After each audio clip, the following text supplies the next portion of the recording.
who created the firmament, by that mighty power made beings inspired from on high, with souls celestial. To us men he has given the world, infinite in variety, we possess it. From him is every monarch in his likeness. O one God, thou didst create the face of every form. Shield me, give me mastery to trample on Satan.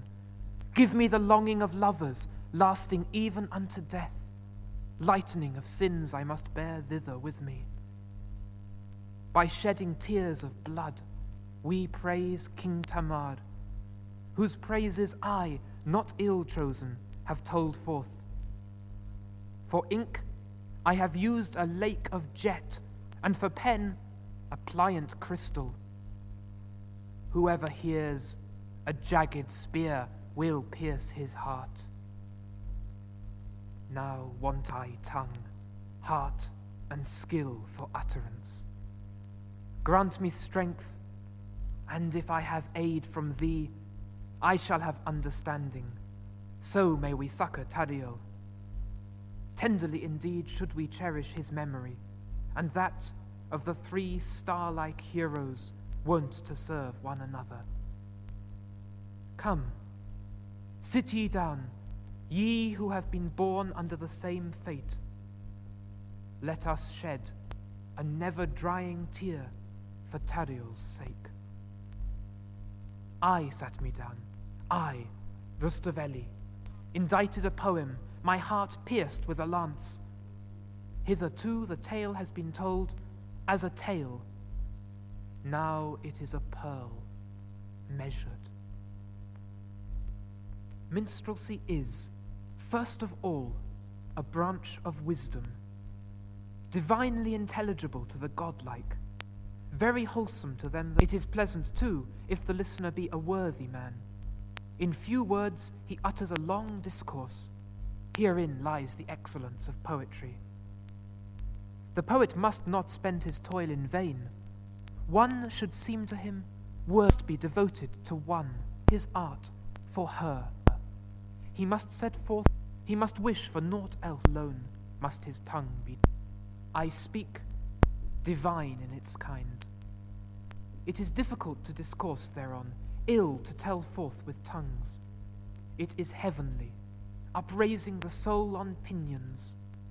Whoever strives thereafter must indeed have endurance of many griefs. In the Arabic tongue, they call the lover madman, because by non-fruition he loses his wits. Some have nearness to God, but they weary in the flight. Then again, to others, it is natural to pursue beauty. To a lover, beauty, glorious beauty, wisdom, wealth, generosity, youth, and leisure are fitting. He must be eloquent, intelligent, patient, an overcomer of mighty adversaries. Who has not all these qualities lacks the character of a lover. Love is tender, a thing hard to be known. True love is something apart from lust, and cannot be likened thereto. It is one thing, lust is quite another thing, and between them lies a broad boundary. In no way do they mingle, hear my saying. There was in Arabia Rustavan, a king by the grace of God, happy, exalted, generous, modest, lord of many hosts and knights, just and gracious, powerful, far-seeing, himself a peerless warrior, moreover fluent in speech. No other child had the king save one only daughter, the shining light of the world, to be ranked with naught but the sunny group. Whoever looked on her, she bereft him of heart, mind, and soul. It needs a wise man to praise her, and a very eloquent tongue. Her name is Tinatin, let it be famous. When she had grown up to full womanhood, she contemned even the sun. The king called his viziers, seated himself, proud yet gentle, and placing them by his side, began to talk graciously to them. My day is done. Old age, most grievous of all ills, weighs on me.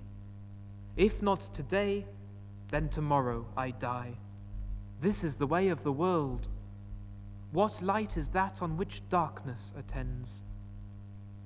Let us instate as sovereign my daughter, of whom the sun is not worthy. The viziers said, Why do you speak of your age? Even when the rose fades, we must needs give it its due. It still excels all in scent and fair colour. How can a star declare enmity even to the waning moon?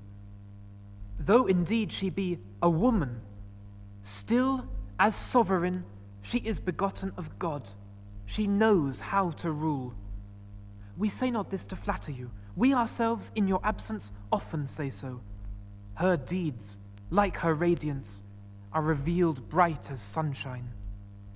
The lion's whelps are equal, be they male or female. Avtandil was general, son of the commander-in-chief. He was more graceful than the cypress. His presence was like sun and moon. Still beardless, he was to be likened to famous crystal and glass. The beauty of Tinatin and of the host of her eyelashes was slaying him. He kept his love hidden in his heart. When he was absent and saw her not, his rose faded. When he saw her, the fires were renewed, his wound smarted more. Love is pitiable. It makes man heart-slain. The great sovereign of the Arabs published throughout Arabia an edict. I, her father, appoint my Tinatin king. She shall illumine all, even as the shining sun. Come and see, all ye who praise and extol her. Tinatin, radiant in countenance, was led in by her sire. He seated her, and with his own hands set the crown on her head. He gave her the scepter and clad her in the royal robes. The maiden looks on with understanding, all-seeing, like the sun. She deemed herself unworthy to sit on her father's throne. Therefore she weeps, filling the rose garden with tears. The king admonishes her. Every father hath a peer in his child, quoth he. Until now the raging fire in my bosom has not been extinguished. Since the sun shines alike on roses and middens, be not thou weary of mercy to great and small. The generous binds the free, and he who is already bound will willingly obey. Scatter liberally, as the seas pour forth again the floods they have received. Munificence in kings is like the aloe planted in Eden. All, even the traitor, are obedient to the generous. It is very wholesome to eat and drink, but what profits it to hoard? What thou givest away is thine. What thou keepest is lost. The maiden hearkened discreetly to this her father's advice. She lent ear, she heard, she wearied not of instruction. The king drank and sported. He was exceeding joyful. Tinatin contemned the sun, but the sun aped Tinatin.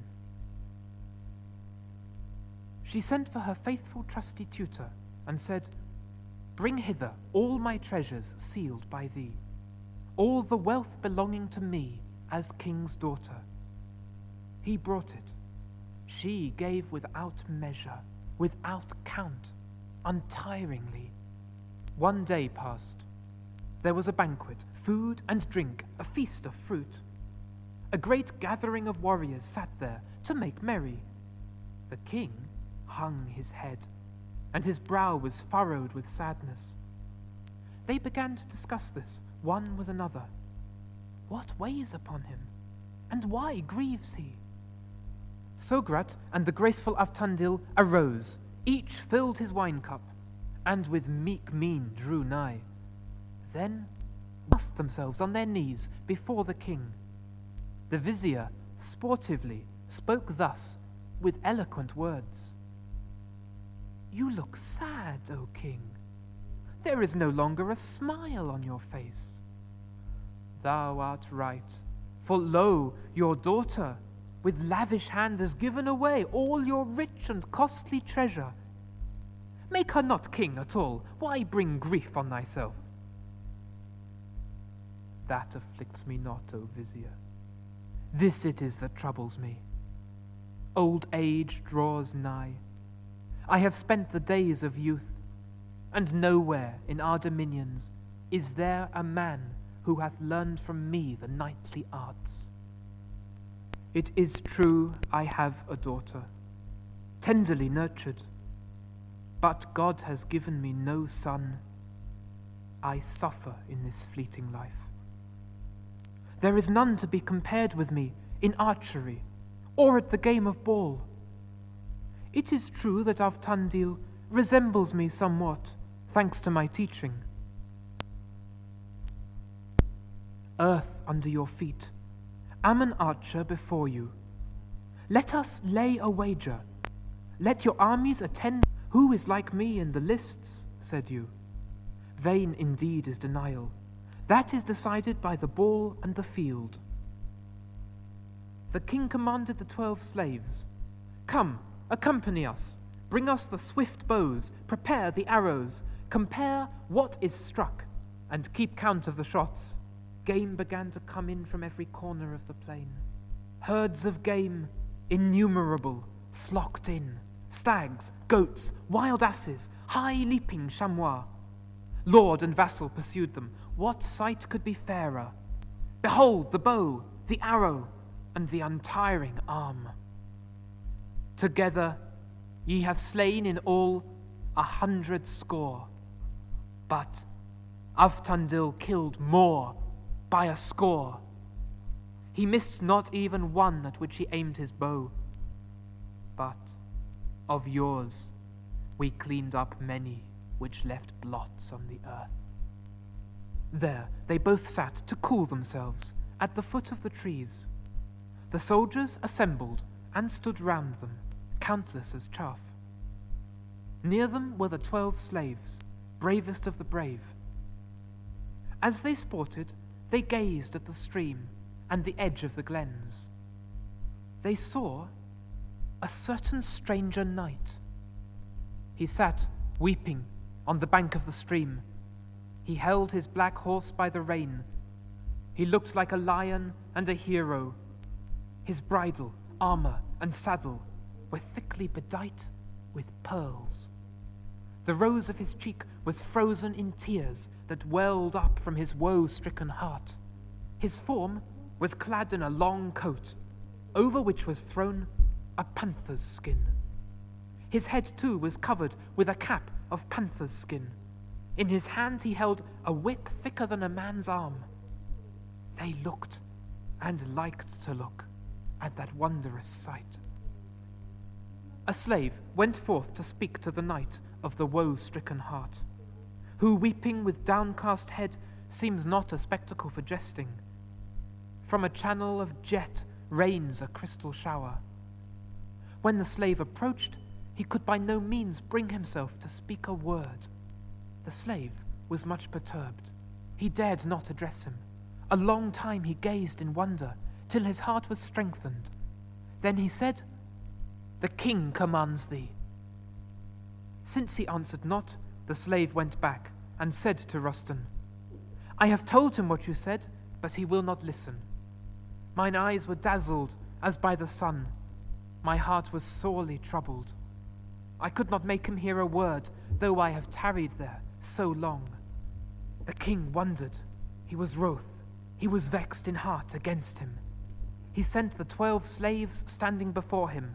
He commanded, "Take weapons of war in your hands. Go and bring hither him who sits yonder." The slaves went forth. They drew nigh to him. Their armor clanked. Then indeed the knight started up. He wept still more, woefully. He raised his eyes and looked round. He saw the band of warriors. But once he said, "Woe is me," and spoke no word more. He passed his hands over his eyes.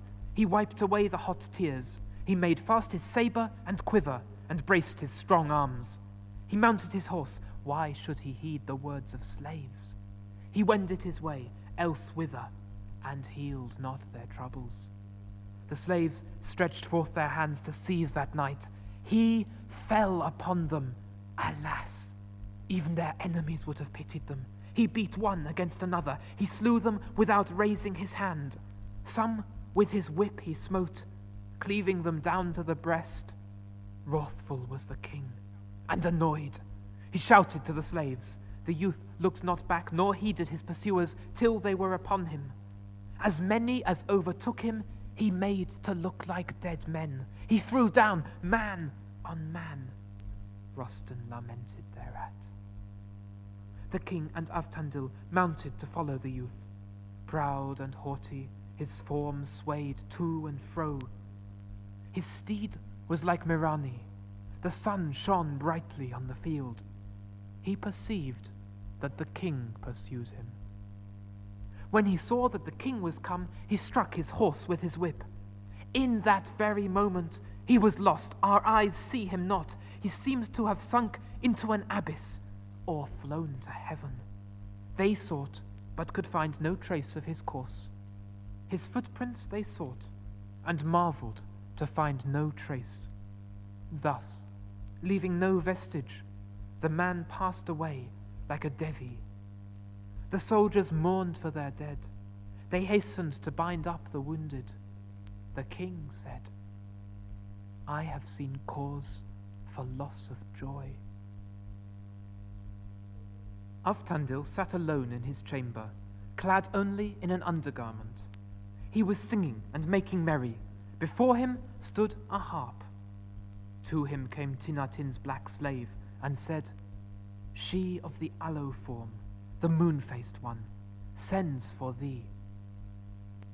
Pensive, she sat in her red veil. She quietly greeted Avtandil. The slave placed a seat. He sat down modestly and respectfully.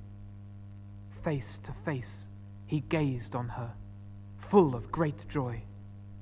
"Dost thou remember when thou and Rustan killed game in the plain? How ye saw a certain stranger youth who wiped his tears away? Since then, I have been a prey to thoughts of him. I beg thee to search for him, to seek him even to the bounds of the earth. This service of mine, which I bid thee do, befits thee for these 2 reasons. First, thou art a knight. Among all flesh there is none like unto thee. Secondly, thou art in love with me. This is true and no slander. Go, seek that brother in arms, be he near or far. Thereby shalt thou strengthen my love for thee. By delivering me from my sadness, thou shalt cripple the foul demon, plant the violet of hope in my heart, strew roses. Then come, O lion, I shall meet thee like a son. Meet thou me. Seek 3 years him whom thou hast to seek. If thou find him, come gaily, telling thy victory. If thou find him not, I shall believe he was a vision. Thou shalt meet the rosebud, unwithered, unfaded." The knight replied, "O sun, who causest the jet to blink, what have I said to thee, and what have I done to make thee suspect me? I awaited death. Thou hast renewed my will to live. I shall certainly obey thee, like a slave in service." He journeyed over all the face of the earth. He went thoroughly over it, so that beneath heaven was no place left where he had not been. But he met none who had heard tidings of him he sought. Meanwhile, 3 years, save 3 months, had passed. Suddenly, there appeared a knight, morose and gloomy of visage, seated on a black horse, black as Pegasus. His head and form were clad in a panther's skin, with the fur outside, and beauty such as his has ne'er been seen by man before. The knight made for the cave. He passed the streams and rocks. Uftandil alighted from his horse. He betook himself to the great trees. He climbed up to look. At the foot he tethered his horse. Thence he watched. That night went, shedding tears. When the night, the panther skin clad, passed the woods, a maiden, dressed in a black mantle, came forth to the door of the cave. She wept aloud, her tears uniting with the sea. The knight dismounted. With his arms he embraced her neck. That maid composed her soul. She endured the wound of her heart. She led the steed into the cave. She took off its trappings. She unbuckled the knight. She ungirded his armor. They went in. That day passed to its close. Uftandil was surprised. "How am I to know this story?" said he. Day dawned. He rode out the same road he had come in by the day before. He passed the rushes. He went beyond, far into the plain. Uftandil gazed in wonder. Secretly he was hidden in the tree. He said, "God has managed this matter exceeding well for me." He came down and loosed his horse, which he had tied to the tree. He mounted and rode up. The door of the cave was open. The heart-shaken, tear-flooded maiden ran out thence. She thought the rose-faced, crystal-haloed one was come back. "Maiden, thou knowest not whence I come, what woes I have endured. I am a lover, a madman, to whom life is unbearable. My son sent me to seek that knight. For as long as I have sought tidings, from none have I heard them. I have found thee. However much my words may annoy thee, I cannot let thee go till thou tell me. Be not bashful with me. I will tell thee our names, if thou wishest to know them. Tariel is the name of that distracted knight. I am called Asmat, whom the hot fire burns, sigh upon sigh, not once alone, but many times. I entreat thee to wait, go not elsewhere. When he comes, I shall plead with him. It may be I shall be able to do something. I shall make you known to each other. I shall make him love thee. He himself will tell thee his story. Thou shalt make thy beloved to rejoice." The maiden hastily hid Uftandil secretly in the cave. That knight alighted from his horse. His quiver and sword adorn him. They wept aloud, their tears flowing even to the sea.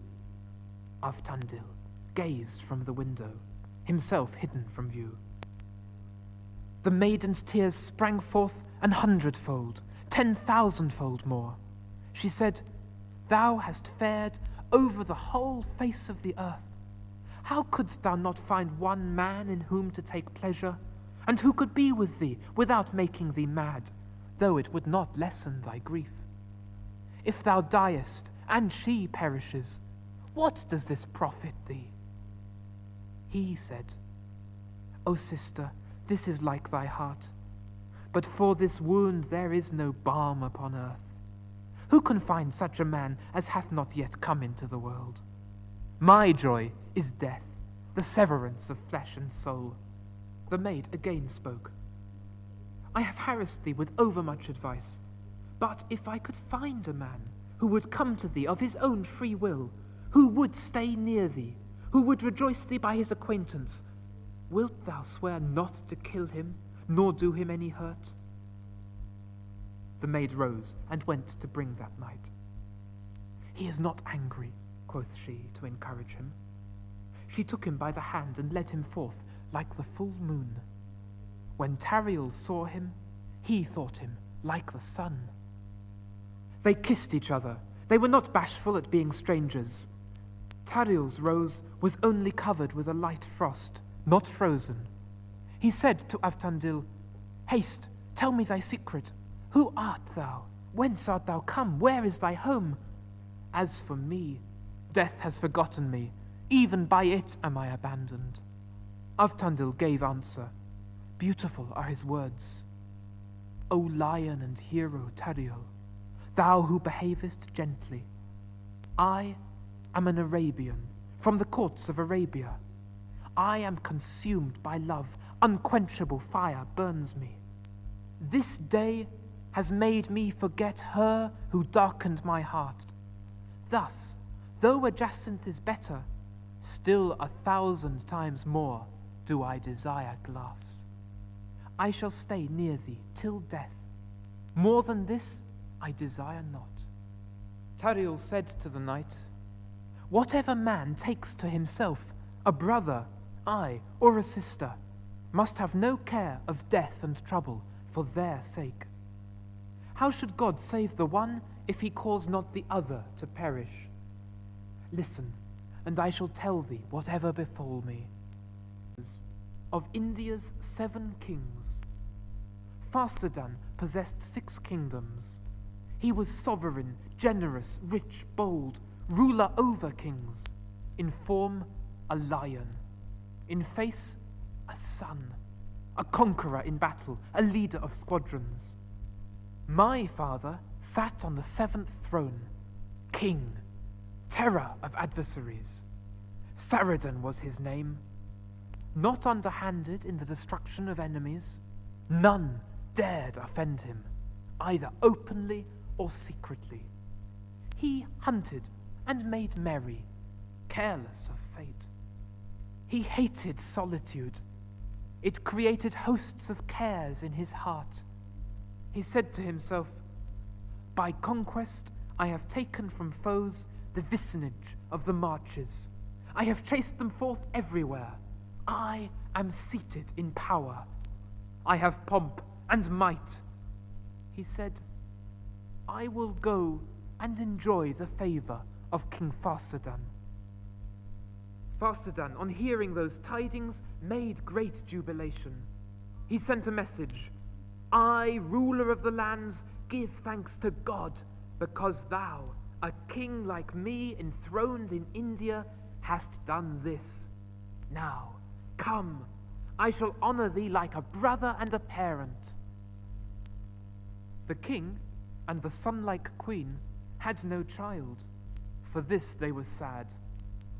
A time came when the armies were seized with alarm thereat. Woe befall that cursed day when I was given born to the Amirdbar. The king said, "I shall rear him as my son. He is even of mine own race." The king and queen took me as their child. They brought me up as lord of all the soldiers and countries. They gave me wise men to instruct me in the behavior and deportment of kings. I grew up. I became like the sun to look upon, like a lion in mien. I was 5 years old when the queen became with child. When he had said this, the youth sighed, and weeping said, "She bare a daughter." He was like to faint. Asmat sprinkled water on his breast. He said, "She, for whom these flames now burn me, was like the sun even then." That maiden was called by the name Nestandarijan. When she was 7 years old, she was a gentle and wise maid, moon-like, not equaled by the sun in beauty. From her, how can the heart bear separation, even if it were adamant or forged steel? The king built a house, and in it a dwelling for the maid. For stone he used bezoar, cut jacinths and rubies. In front was a little garden, and a fountain of rose water for bathing. There abode she for whose sake a furnace of flame consumes me. Davar was the king's sister, a widow who had been wedded in Kacheti. To her the king gave his child, to be taught wisdom. One day the king and I had come home from the chase, and he said, "Let us see my daughter." He took me by the hand. "Does it not surprise thee that I live when I remember that time?" I saw the garden, fairer indeed than all places of delight. The voice of birds was heard, sweeter than a siren's. There were many fountains of rosewater for baths. Over the door were hung curtains of cloth of gold. Asmat drew aside the curtain. I stood outside the curtain. I saw the maiden. A lance pierced my mind and heart. Asmat came. I gave her the partridges. She took them from me who was burned with fire. Ah, me! Since then, in eternal furnace I burn. They took in the partridges. I could make no way for myself. I fell, I fainted, force was fled from mine arms and shoulder. When I came back to life, I heard the voice of weeping and woe. The household surrounded me, like one who is embarking on a ship. For 3 days was I in the palace, neither alive nor dead. Then understanding came back to me.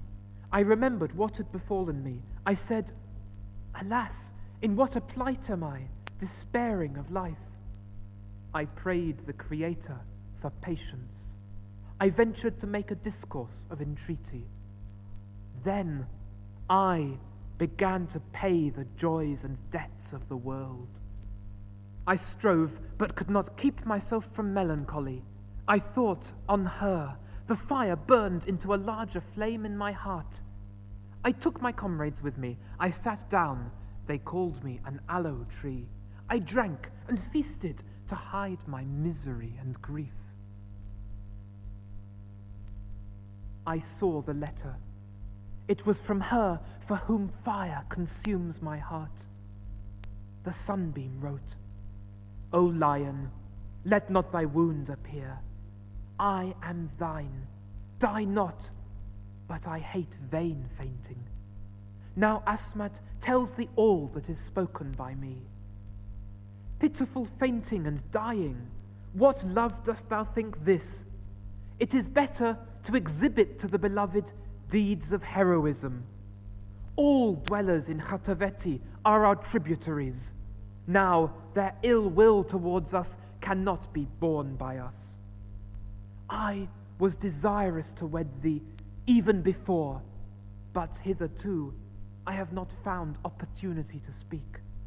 The other day I saw thee, deprived of reason, sitting in the litter. Then I heard all that had befallen thee. I will tell thee truth. Hearken to this that I say to thee. Go, do battle with the Khatavians. Exhibit thyself to me in a goodly manner. This is better for thee. Weep idly no more. Why moisten more the rose? What more can the sun do to thee? Behold, I have turned thy darkness to dawn. With mine eyes, the letter written by her. I wrote in answer, O moon, how indeed can the sun surpass thee? May God not give me that which is not like thee. I feel as in a dream. I cannot believe in my survival. I commanded the soldiers to be summoned. I sent forth the Lord of the Marches. They gathered together the armies of India, more numerous than the stars. From near and far, all hastened towards me. Plain, rock, and waste were altogether filled with soldiers. I swooped in like a falcon among a covey of great partridges. I threw man upon man. I made a hill of men and horses. The man thrown down by me spins like a dragonfly. I completely destroyed at one onslaught the 2 front squadrons. I wrote a letter. O king, great is your good fortune. The Khatavians plotted treachery to me, though it fell on them to their hurt. Therefore am I tardy in telling you my true tidings. I have captured the king, I come to thee with spoil and prisoners.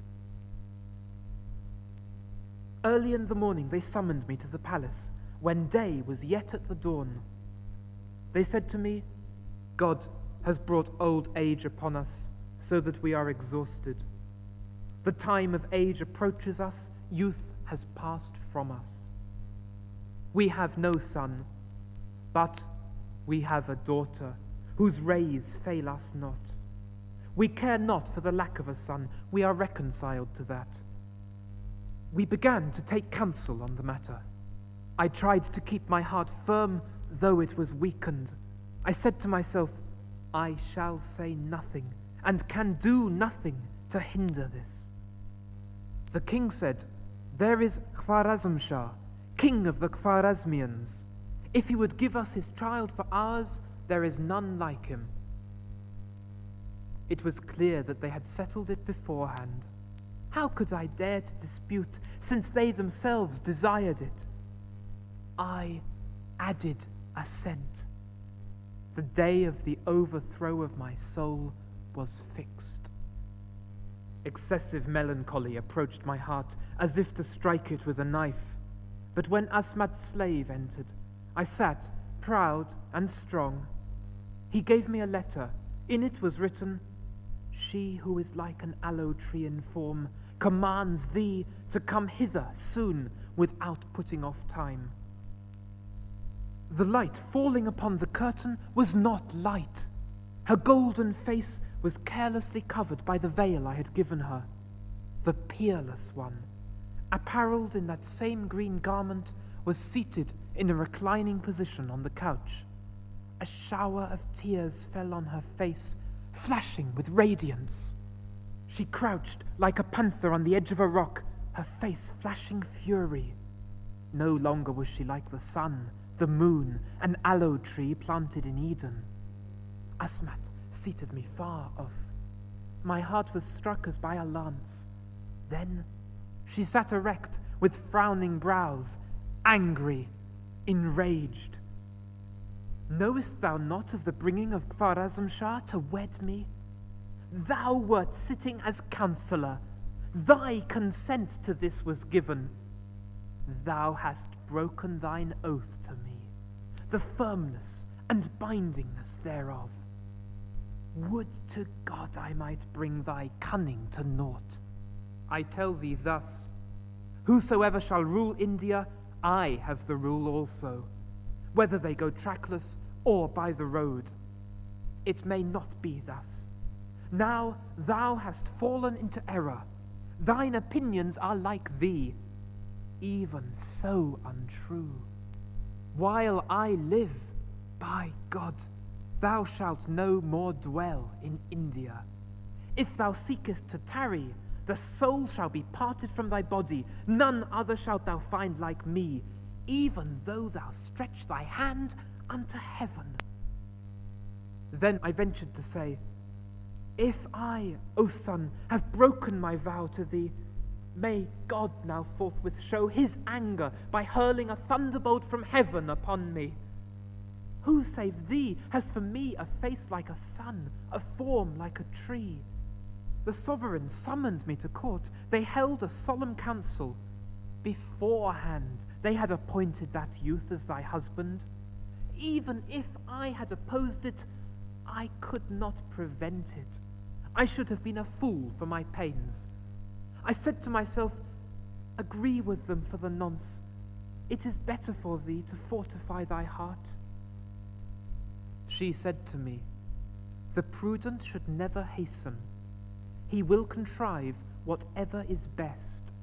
He will be calm under fate. If thou suffer not the suitor to come in, woe if the king be wroth with thee. Thou and he will quarrel. India will be laid waste.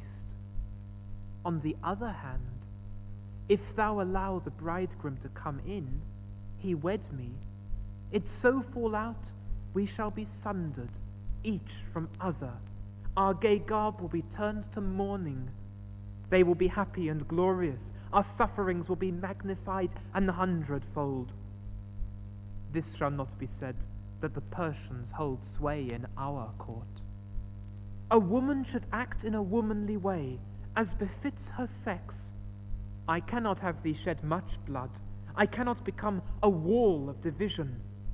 When they come, slay the bridegroom, without killing his armies.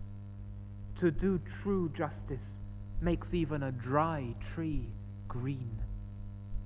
When thou hast killed him, tell thy lord, my father, say to him, I could never let India be food for the Persians. It is mine own heritage. Never will I give up even an ounce of it. If thou wilt not leave me in peace, I will make a wilderness of thy city. Say not that thou wantest my love, or desirest me. So will the righteousness of thy deeds seem the greater. The king will then entreat thee in the most desperate and abject manner. I shall give myself into thy hands. Reigning together will suit us. This counsel and advice pleased me exceedingly. I boasted that I would wield my sword for the slaying of my foes. Then I rose to depart. She began to entreat me to sit down. I longed to do so, but could not bring myself to clasp and embrace her. I raised on the Maidan tents of red satin. The bridegroom arrived and entered the tent. I commanded 100 servants, prepare for battle. I cut the tangled edge of the tent. I tore it. I seized the youth by his legs and struck his head on the tent pole. Those lying at the door cried. Their lamentation was marvelous. I mounted my horse, departed. My coat of chainmail protected me. An alarm was raised against me. There was a cry to pursue me. I went on. They began to follow. I slew my pursuers. I had a strong city, impregnable to the foe. I reached it in safety, pleasantly, unhurt. I arose at daybreak. I apparelled myself when night dawned into morn. I saw 3 lords sent by the king. He sent a message saying, God knows I have fostered thee like my son. Why hast thou changed my rejoicing into heaviness? Why didst thou make Khwarazm Shah's innocent blood to fall on our house? If thou didst desire my daughter, why didst thou not tell me so? Thou hast made life distasteful to me, thine aged foster father. Thou thyself hast brought it about that thou remainest not with me till the day of my death. In answer, I sent a message. O king, I am stronger than bronze, and this alone hinders me from being destroyed by the fire and flame of death. But, as you know, a king should be a doer of justice. By your son, I am far from desiring your daughter. Thou knowest how many palaces and thrones are in India. I am the sole heir left. All has fallen into your hands. All their heirs have died out. Their heritage remains to you. By right, the throne belongs to none but me. I sent those men. I was mad in mind. Since I could learn naught of her, I grew more inflamed with grief. I went to look from a wall I had built overlooking the plain. I learned a dreadful thing, though I lost not my head. 2 pedestrians appeared. I went to meet them. It was a woman with a slave. It was Asmat with dishevelled head, blood flowing from her face. No more did she call to me smiling, nor did she greet me with a smile. Then she said to me, When thou slewest the bridegroom, and the alarm was raised, the king heard it. He leapt up, he was sore stricken thereat. He called for thee. He ordered thee to be summoned. In a loud voice he cried. They sought thee. They could not find thee at home, and thereat the king complained. They told him, He is not here. He has somewhere passed the gates. The king said, I know. Too well I understand. He loved my daughter. He shed blood in the fields, and when they saw each other, they could not refrain from gazing. Now, by my head, I will slay her who is called my sister. I told her gods, she has caught her in the devil's net. What have those wicked lovers given or promised her? If I allow her to remain alive, I renounce God. This is ready for her punishment. Someone, who knows who heard this wrath of the king, told it to Dowry the Cudge, who knows even heaven by her sorcery. Some enemy of God told Dowry, the king's sister, thy brother hath sworn by his head he will not leave thee alive. The people know it. She spoke thus, the good God knows that I am innocent, and let that same people know who it is that slays me, and for whose sake I am slain. My mistress was the same as when thou didst leave her. Her head was still wrapped in thy veils. Beautifully they became her. Dowry spoke words such as I had never heard. Harlot, thou harlot, why didst thou slay me? I think thou too shalt not rejoice. She seized her, dragged her along, tore her long hair, wounded her, bruised her. Fiercely she frowned. Nestan could make no answer. A black woman was of no avail. She could not heal her wounds. When Dowry was sated with beating and bruising, 2 slaves with cudge-like faces came forth. They brought a litter. They spoke rudely to her. They put that son inside. Thus was she made a prisoner. They passed the windows towards the sea. Immediately she was out of sight. Dowry said, who would not stone me for doing this? Who? Before Farsadan slay me, I shall die. Life is wearisome to me. She struck herself with a knife, died, fell in a stream of blood.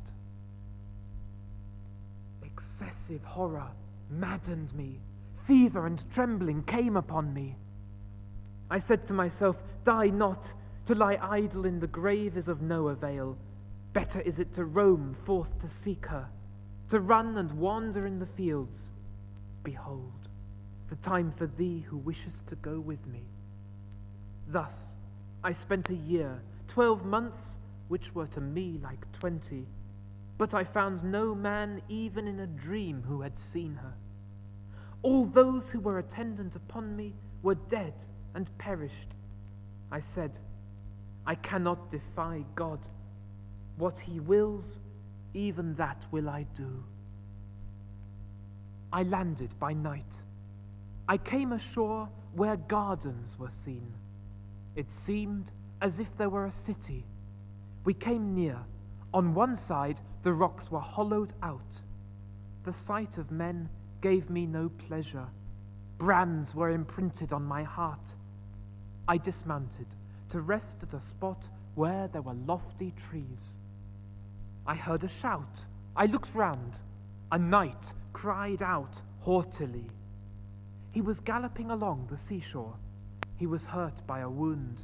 His sword was broken and soiled. Blood flowed down. He threatened his foes, was wrathful, cursed, complained. He sat upon a black steed, the same which I now possess. Like the wind he swept along, enraged, wrathful. I sent a slave to tell him I was desirous to meet him. I bade him say, stand, declare unto me who angers thee, O lion. He looked me over and said to God, how hast thou made such a tree? Then he said to me, now will I tell thee what thou askest me. Those enemies whom I had hitherto esteemed as goats have proved lions to me. They fell upon me traitorously while I was unready. I could not don mine armor. Nearby is the city of Mulhazanzari, which belongs to me. My name is Nuruddin Pridon. I am the king ruling there. Here, where ye are stationed, is my boundary. I have little, but in all its parts it is of excellent quality. My grandfather shared his territory between my father and uncle. In the sea is an island. This, he said, was my share. It had fallen into the hands of that uncle whose sons have now wounded me. The hunting remained to them. I did not give it up to them. They quarrelled with me. Now, that will be whatever is God's will. I think my blood will not be unavenged. May I have the power to bring my boast to fulfillment. I will make their existence a lamentation evening and morning. I will call the crows and ravens and make a banquet of them. He was healed and able to fight and use horse and armor. We prepared galleys and the number of a host of troops. We crossed the sea. We landed. Mounted, they threw themselves on us. Again we engaged. There began the vicissitudes of battle. Pridon's bravery and agility pleased me then. In warfare, a lion. In face, a sun. That aloe tree fought. The soldiers acclaimed Pridon as king, and me as king of kings, themselves as subjects, and me as sovereign of them all. I was gloomy. They could never find me culling roses. They knew not my story. There it was not lightly spoken of. I told Pridon all that had befallen me. He said to me, "What have I, mistaken, shamed, said to thee? Thou, mighty king of the Indians, wherefore art thou come to me? A royal seat and throne become thee, a whole palace." Departed from Pridon, I went on the quest again. I fared so that I missed naught on land or out at sea. But I met no man who had seen her, and my heart became wholly maddened. I was like a wild beast. I found these manless caves, hollowed out by Devis. I combated them, I destroyed them. They could by no means prevail against me. They killed my slaves. Ill had they buckled on their coats of mail. Fate made me gloomy. Her showers again bespattered me. Behold, brother, since that day am I here, and here I die. Mad, I roam the fields. Sometimes I weep, and sometimes I faint. This maid will not abandon me. She too is burned by fire for Nestan's sake. I have no other resource to try but death. Since a beautiful panther is portrayed to me as her image, for this I love its skin. I keep it as a coat for myself. This woman sews it. Sometimes she sighs, sometimes she groans. Since I cannot kill myself, in vain is my sword whetted. Uftandil said, "Listen to what I say to thee. I speak to thee as a sage and not as a madman. 100 times must thou give heed, once sufficeth not. A man so furious of heart can do naught well. Now I desire to see her for whose sake hot fire consumes me. I shall see her. I shall confirm her love for me. I shall tell her what I have learnt. Naught else have I to do. I beseech thee to assure me for God and heaven's sake, let us not abandon one another. Make me swear, and make thou an oath to me. If thou promise me that thou wilt not go hence, I shall assure thee by an oath that for naught shall I forsake thee. I shall come again to see thee. I shall die for thee. For thee shall I rove. If God will, I shall make thee cease to weep thus for her for whom thou diest." When Uftandil was gone thence, sadness was surely slaying him. He scratched his face, he rent the rose of his cheeks, his hand he shortened. All the beasts licked up the blood that flowed from him. His swift pace shortened the long course. He sent a message. "O king, proud art thou in might and majesty.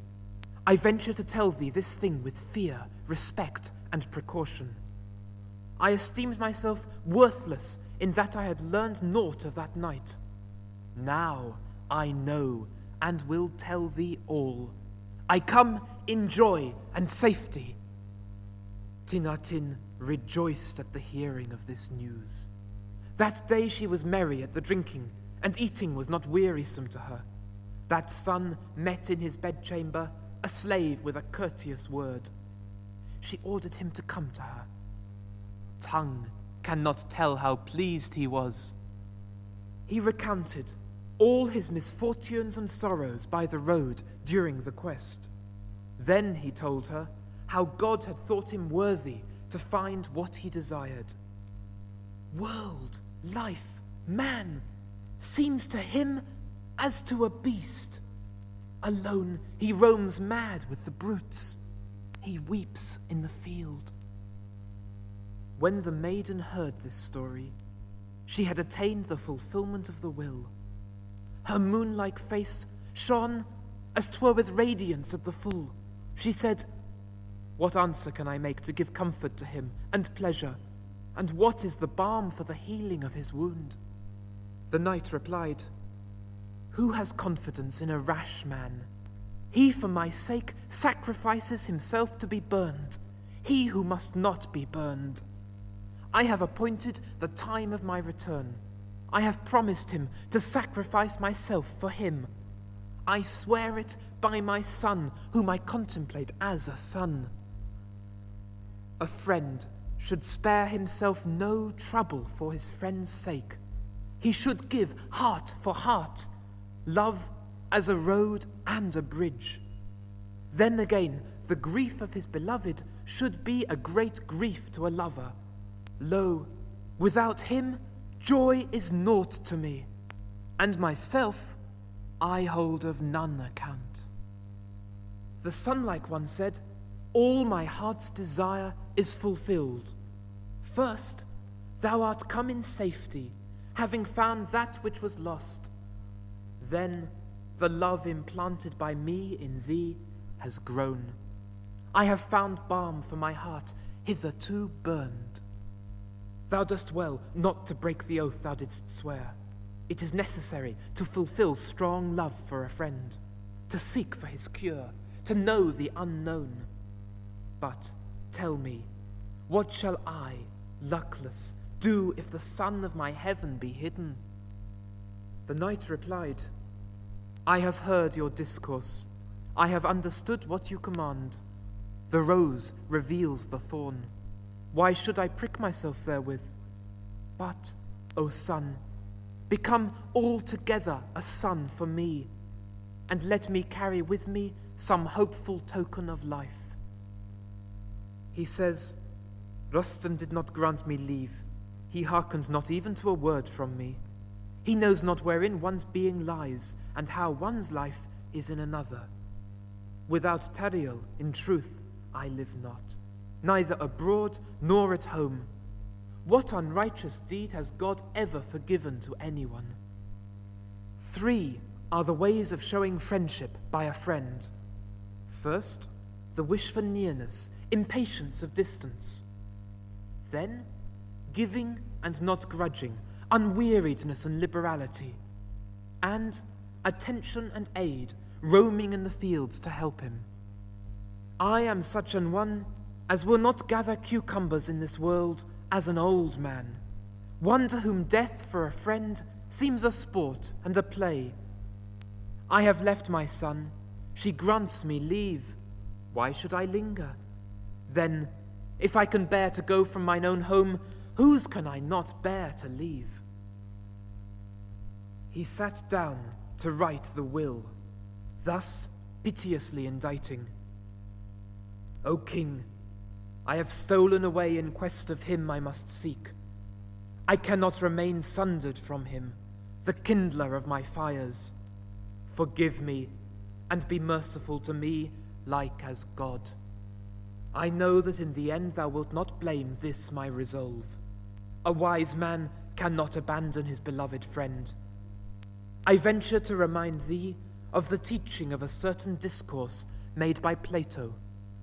Falsehood and two-facedness injure the body and then the soul. Since lying is the source of all misfortunes, why should I abandon my friend, a brother by a stronger tie than born brotherhood? I will not do it. What avails me the knowledge of the philosophizing of the philosophers? Therefore are we taught, that we may be united with the choir of the heavenly hosts. Thou hast read how the apostles write of love, how they speak of it, how they praise it. Know thou it, and harmonize thy knowledge. Love exalteth us. This is, as it were, the tinkling burden of their song. If thou conceive not this, how can I convince ignorant men? He who created me, even he gave me power to overcome foes.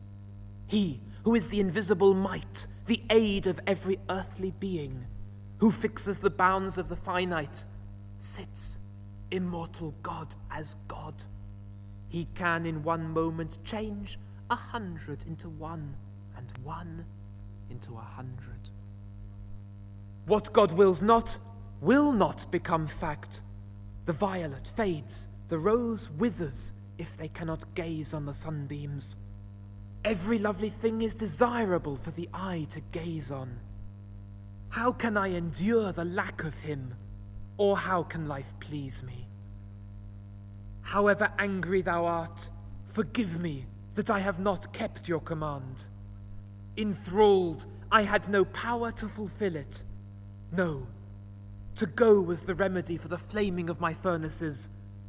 Wherever I may be, what matters it to me, if I have but my free will?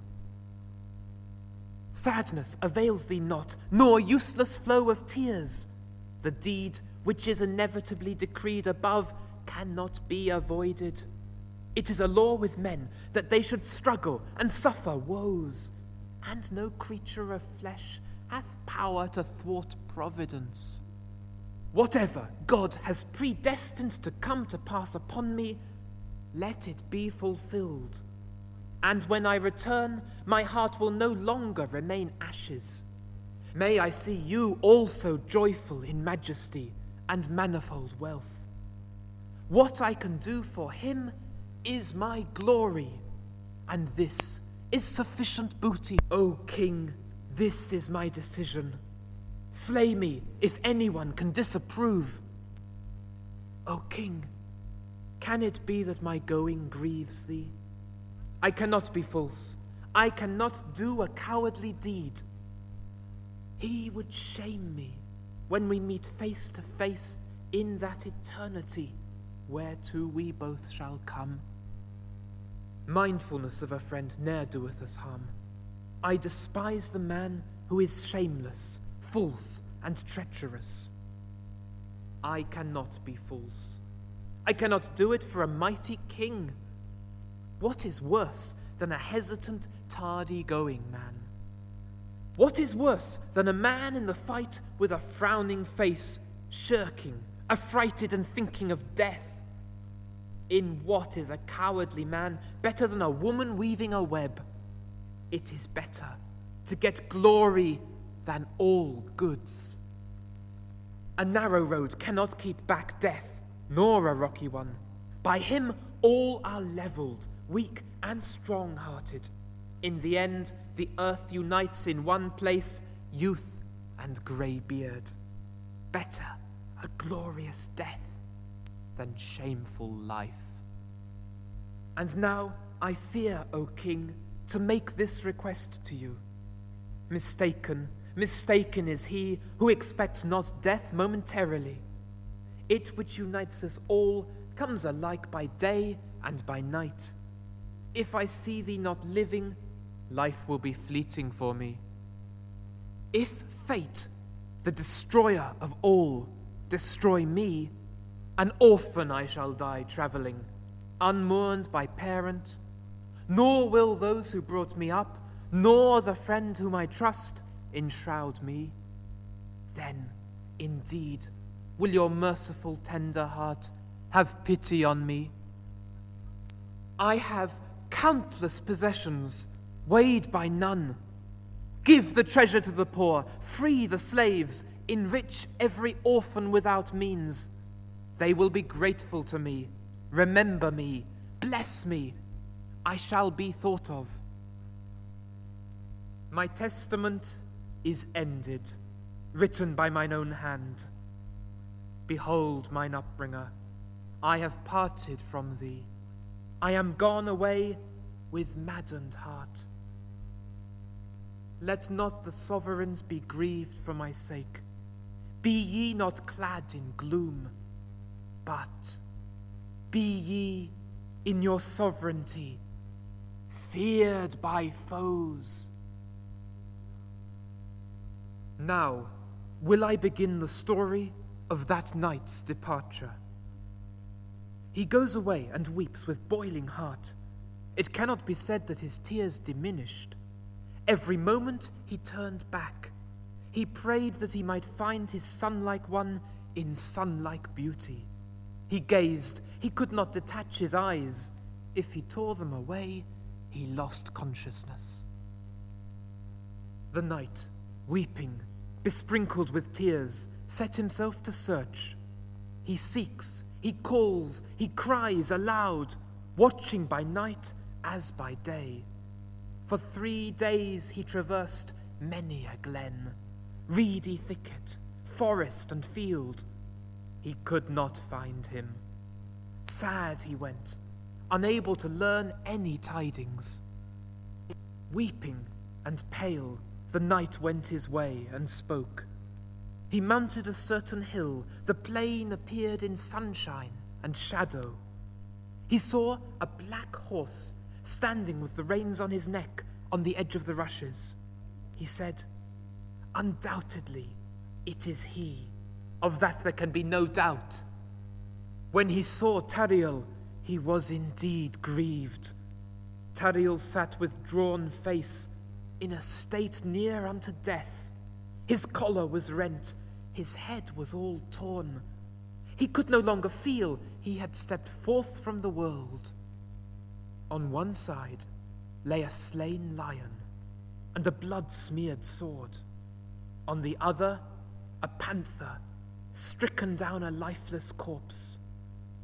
From his eyes, as from a fountain, tears flowed fiercely forth. Thus, there, a flaming fire burned his heart. He said, "Brother, I was not false to thee. I have done what I swore to thee. Unparted from my soul, I have seen thee. Thus have I kept my vow. Now, leave me. Till death I shall weep and beat my head. But I entreat thee for burial, that I be not yielded to the beasts for food." The knight replied, "What ails thee? Why doest thou an evil deed? Who hath not been a lover? Whom doth the furnace not consume? Who hath done like thee among the race of other men? Why art thou seized by Satan? Why kill thyself by thine own will? If thou art wise, all the sages agree with this principle. A man must be manly. It is better that he should weep as seldom as possible. In grief, one should strengthen himself like a stone wall. Through his own reason, a man falls into trouble." Tariel said, "Wise? Who is wise? What is wise? How can a madman act wisely? Had I my wits, such discourse would be fitting. The rose cannot be without the sun. If it be so, it begins to fade. With my tongue will I relate to thee, in detail, all that hath befallen me. Then indeed, with wise heart, judge the truth. I expected thee, awaiting thee was irksome to me. I could no longer endure the cave. I wished to ride in the plain. I came up that hill. I had traversed these reeds. A lion and a panther met. They came together. They seemed to me to be enamored. It rejoiced me to see them, but what they did to each other surprised me. horrified me. I came up the hill. The lion and panther came walking together. They were to me like a picture of lovers. My burning fires were quenched. They came together and began to fight. Embittered they struggled. The lion pursues, the panther flees. They were not commended by me. First they sported gaily, then they quarreled fiercely. Each struck the other with its paw. They had no fear of death. The panther lost heart, even as women do. The lion fiercely pursued. None could have calmed him. The behavior of the lion displeased me. I said, "Thou art out of thy wits. Why annoyest thou thy beloved? Fie on such bravery!" I rushed on him with my bared sword. I gave him to be pierced by the spear. I struck his head. I killed him. I freed him from this world's woe. I threw away my sword. I leapt down. I caught the panther with my hands. I wished to kiss it, for the sake of her for whom hot fires burn me. It roared at me and worried me with its blood-shedding paws. I could bear no more. With enraged heart, I killed it too. However much I soothed it, the panther became not calm. I grew angry. I brandished it, dashed it on the ground, shattered it. I remembered how I had striven with my beloved. Yet my soul tore not itself altogether out of me. Why then art thou astonished that I shed tears? Avtandil also wept with him and shed tears. He said, "Mischance pursues the lover, embitters life for him. But to him who at first bears woe, it yields joy at last. Love is grievous, for it brings thee nigh unto death. It maddens the instructed, it teaches the untaught. I beg no more than leave for a year and a week. Here, in the cave, look for me, when I have gathered news from every quarter. As a token of that time, I give thee the season when these roses shall again bloom abundantly. The sight of the roses will make thee start, as at the bark of a dog. Readers of these verses, your eyes also are shedding tears. What, alas, shall heart do without heart, if heart part from heart? Absence and parting from a friend are the slayers of a man. Who indeed knows not, understands not, how hard is that day? Wherever Avtandil sees travelers walking by the shore, he addresses them. He asks tidings of that son, Nestan. He roamed 100 days. Avtandil crossed the sea. With stately form went he. They saw a city engirt by a thicket of garden, with wondrous kinds of flowers of many and many a hue. In what way canst thou understand the loveliness of that land? The sea realm is this, 10 months' travel in extent.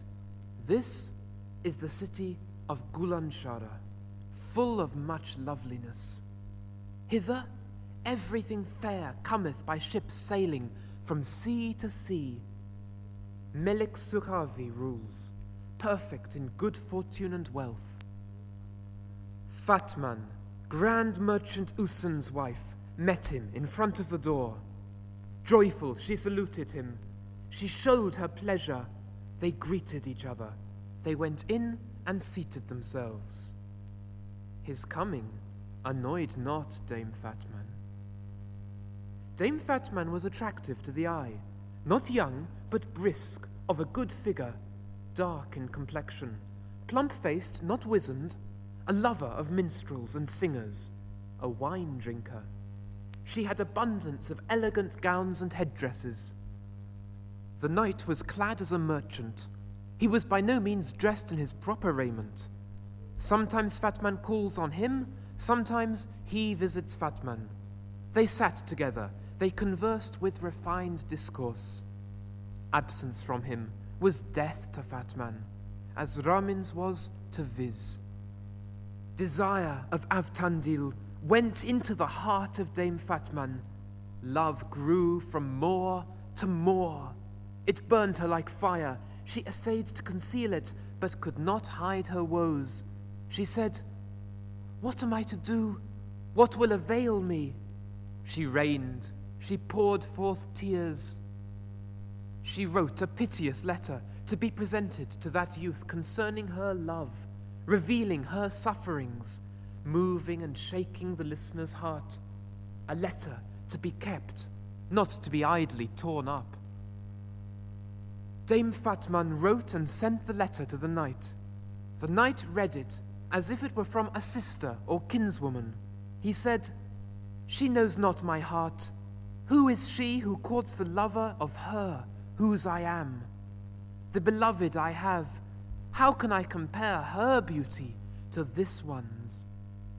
Said he, "What hath the raven to do with the rose, or what have they in common?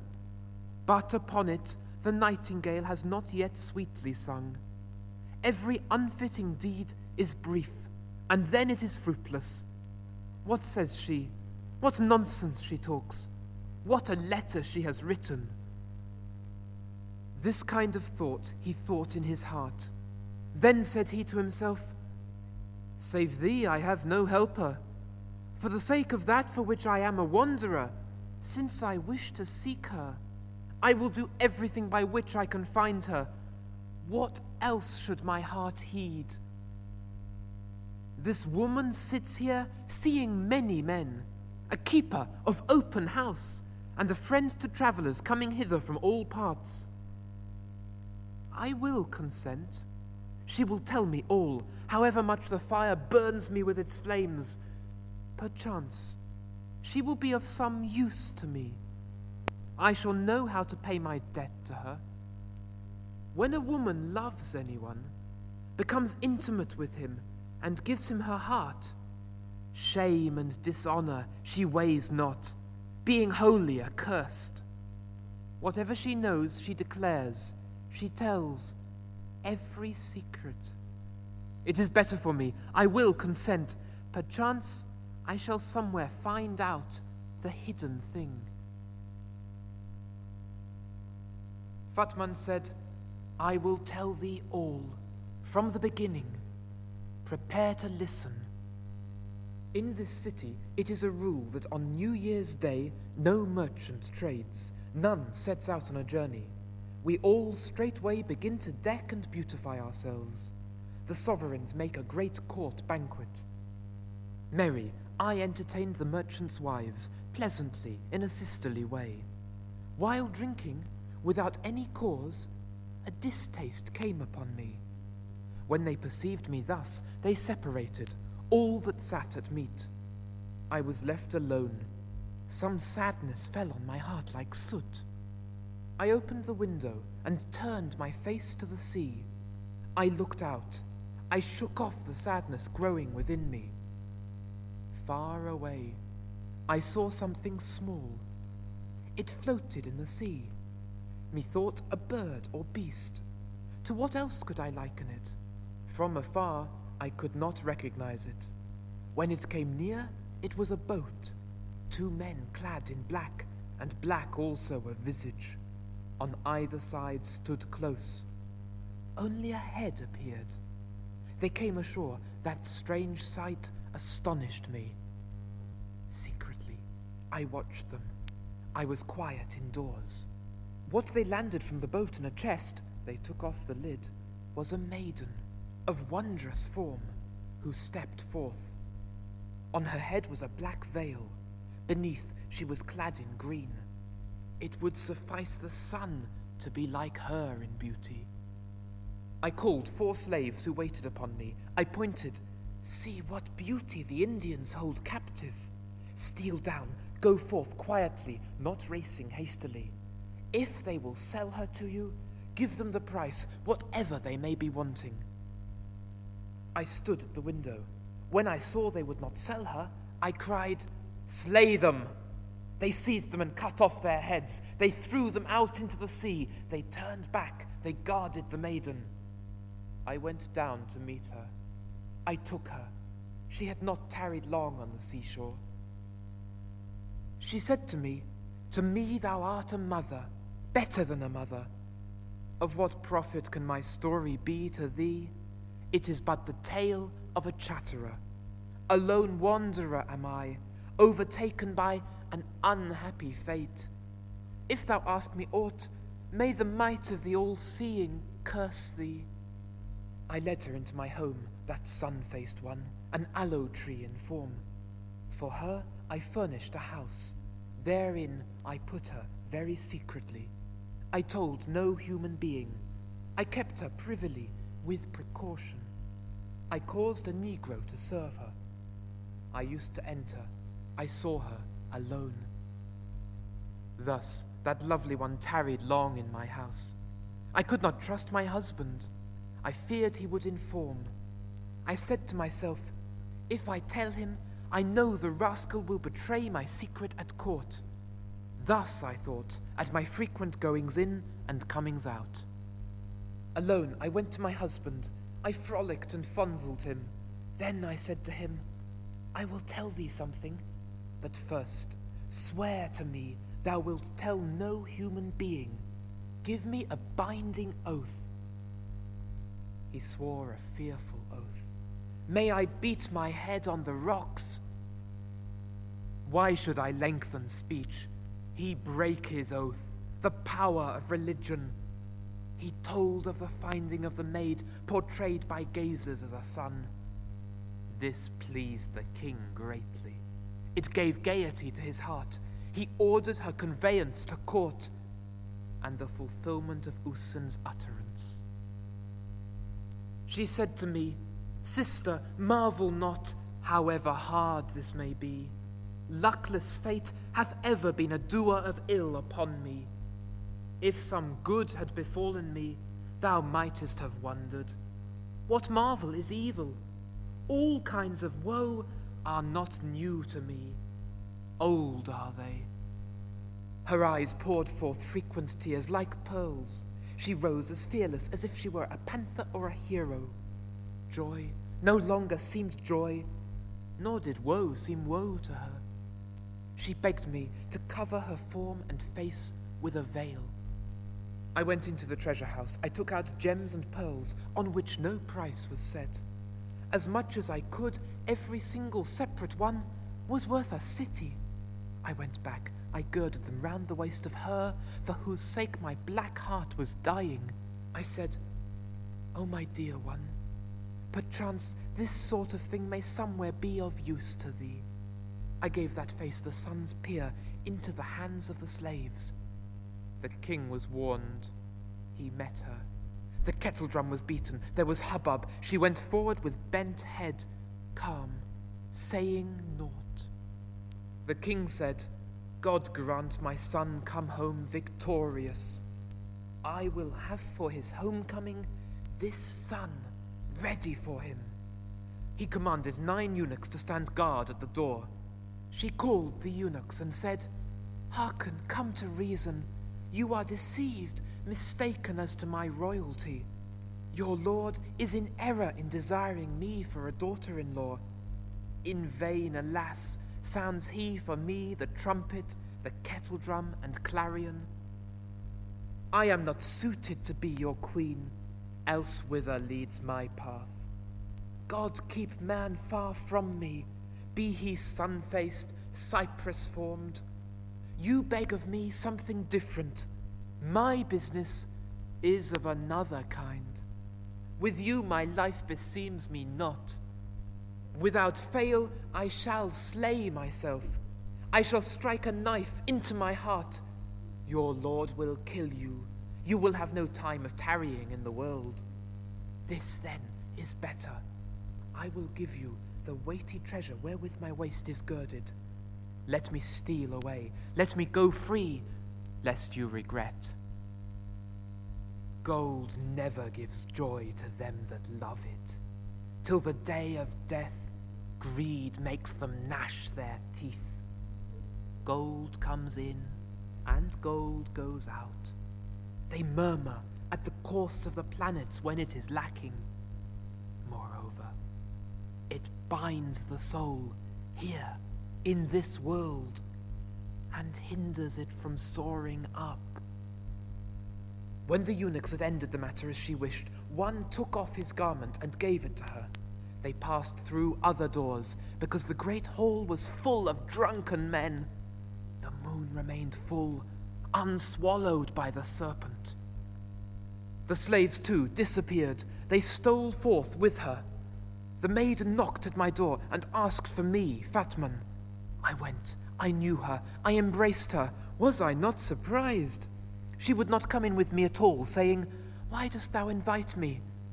I regretted it. Swiftly I entered the stable. I loosed the best steed. I saddled it, set her upon it. Cheerful was she, not sighing. She was like the sun, the best of heaven's lights, when it mounts the lion. My labor was lost. I could not harvest what I had sown. Woe, O fate! In falsehood thou art like Satan. None can know aught of thine, where thy treachery is. That face, apparent as a sun, where hast thou it hidden? Whither hast thou taken it?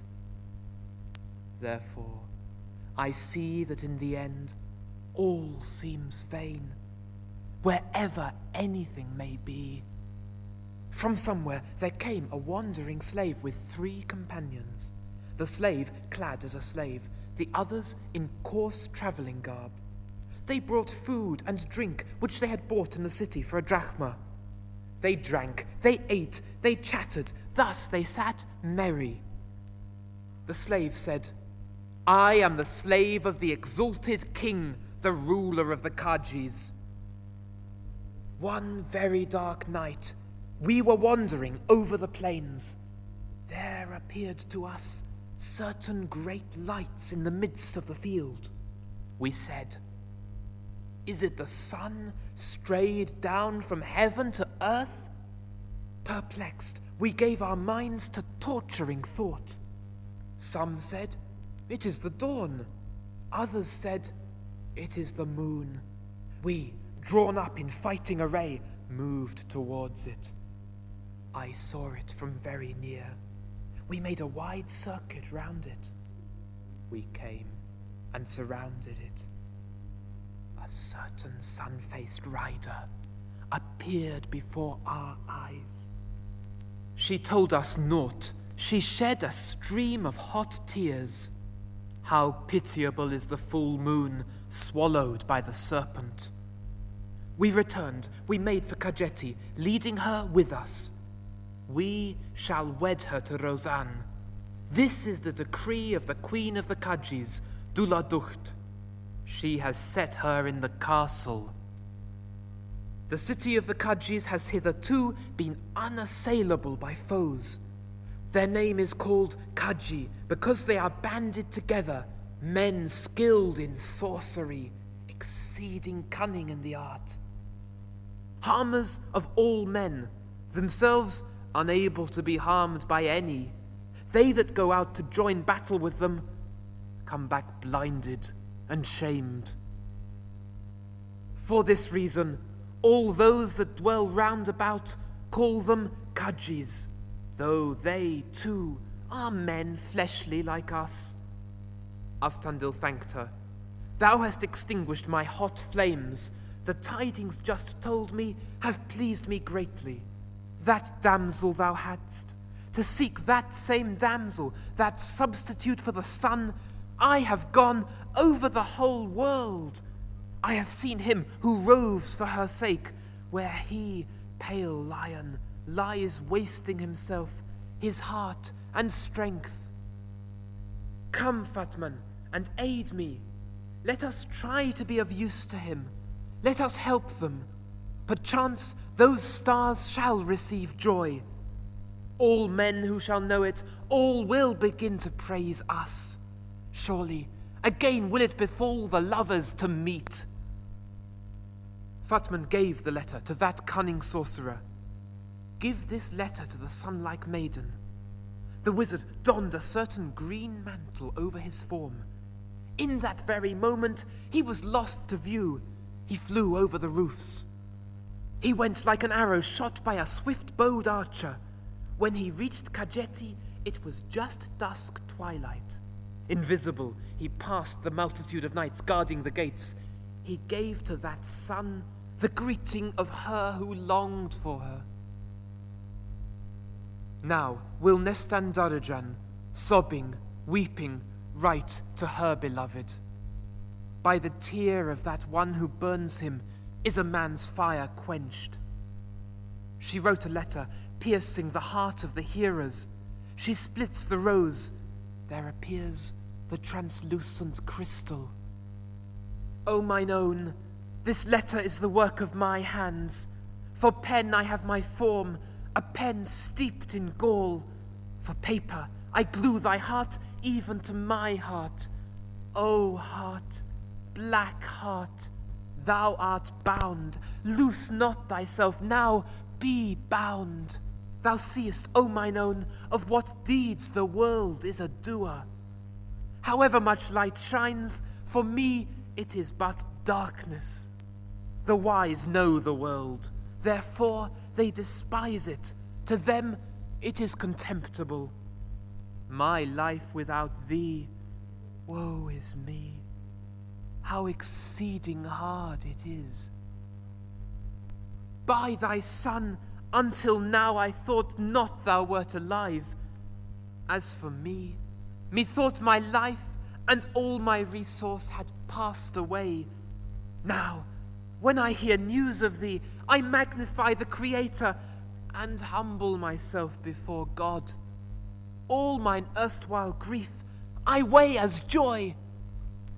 Thy life is sufficient for my heart to hope in, a heart all wounded and so consumed. Think of me, remember me as one lost to thee. I sit, nursing the love I planted. Now, O mine own, my story is not to be written to thee by me. The tongue will tire, none that hear will believe. Fatman took me from sorcerers, may God protect her.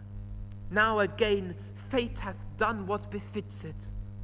Fate hath now added worse woe to my woe.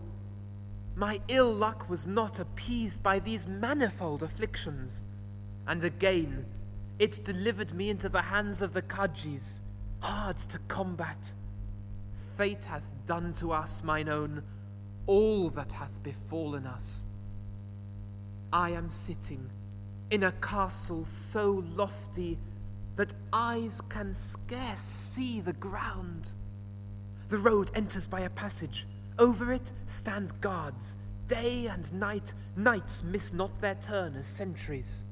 They will kill those that engage them. Like fire will they envelop them.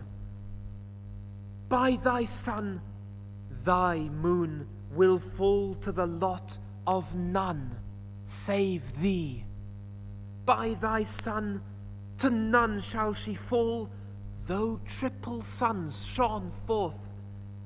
Here would I dash myself down. The great rocks are very nigh to me. To thee would I commit my soul.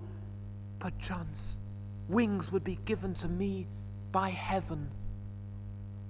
Entreat God for me. It may be he will deliver me from the travail of the world and from union with fire, water, earth, and air. Let him give me wings, and I shall fly up. I shall attain my desire. Day and night I shall gaze on the sun's rays flashing in splendor. The sun cannot be without thee, for thou art an atom of it. Of a surety thou shalt adhere to it as its zodiac, and not as one rejected. There shall I see thee. I shall liken thee to it. Thou shalt enlighten my darkened heart. If my life was bitter, let my death be sweet. Death is no longer grievous to me, since it is to thee I commit my soul. But I have laid thy love in my heart, and there it rests. When I think of parting from thee, for me wound is added to wound. Weep not, and mourn not for me, O mine own, for love of me. Go, betake thyself to India. Be of some help to my father, who is straitened by foes, helpless on all sides. Comfort the heart of him who suffers separation from me. Think of me, weeping for thy sake, with undrying tears. Whatever complaint I have made against my fate is sufficient complaint. Know this, that true justice goeth from heart to heart. For thy sake will I die. I shall become the prey of ravens. But as long as I live, I shall weep and suffer enough for thee too. Lo, mark the token from the veil that was thine. From one end I have cut off a strip. O mine own, this is all that is left to me in place of that great hope. In wrath, the wheel of the seven heavens has turned upon us. That slave departed, journeying to Gulanshara. In one instant he reached Fatman's. He travelled not many days. When this matter so dear to him had been accomplished, Avtandil, with hands upraised, thanks God, with full understanding, not as one bemused. Avtandil has crossed the seas in a certain ship for travellers. He rides glad-hearted, all alone. To meet Tariel with such tidings rejoices him. With hands uplifted, with his heart, he hopes in God. Summer was come. From the earth came forth verdure, the token of the rose bursting into bloom, the time of their tryst, the change of course by the sun, the setting out of the cypress formed. He sighed when he saw the flower, long time unseen by him. He canters along and sings with merry heart. He shouts to him by name with cheerful voice. He went a little farther. There appeared the sun in full splendor. At the edge of the rushes stands Tariel with sharp sword. Tariel weeps, and Avtandil was speaking to him laughing. He smiles, he opens his coral lips. The flash from his teeth quivers. He said, I have learned tidings which will please thee. Now the flower will be renewed, the rose hitherto fading. Fear not, this story is true. Joy is given to us. All sore grief is put away from us. The sun is come nigh us. Darkness is no longer dark for us. Good hath overcome ill. The essence of good is lasting. Now, painter, limn the sworn brothers more steadfast than brothers.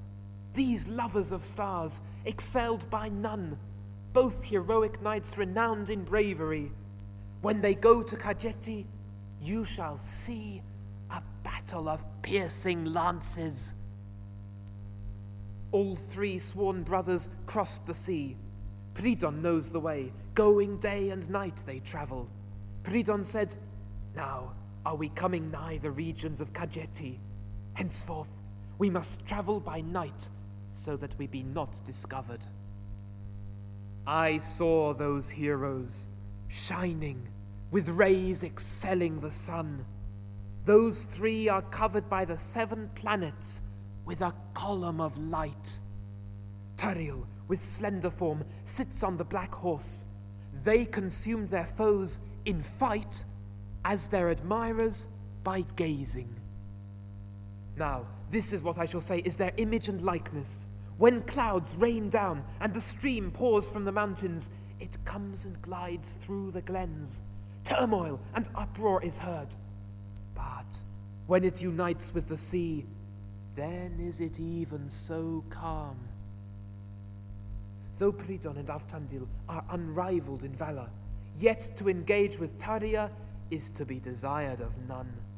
The sun hides even the planets, nor do the Pleiades shine. Now give heed, O listener, thou shalt hear of fierce fights. The three split up into three, one for each gate. With them they had 300 men, all equal to heroes. That night they hastily made a reconnaissance, not illusory. Day dawned. They appeared. They set forth.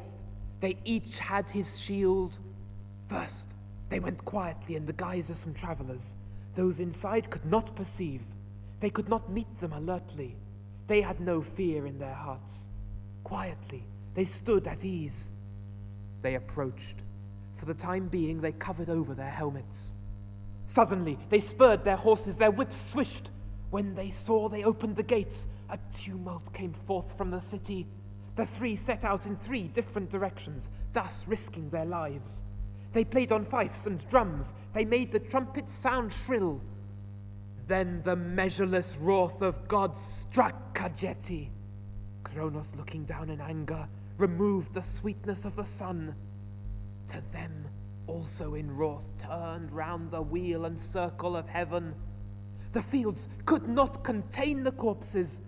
The army of the dead was increasing. The sound of Tariel's mighty voice made men unwounded faint. He rent the armor. The strength of the chain mail was brought to naught. They attacked the gates on 3 sides. They found no difficulty in cutting them down. When they entered the city, they began swiftly to destroy the castle. Avtandil and the lion Pridon met inside. They had wholly destroyed the enemy, whose blood flowed in streams. They shouted and saw each other. They rejoiced greatly. They said, "How goeth it with Tariel?" Their eyes roved round, seeking him. None of them knew. They could hear naught of Tariel.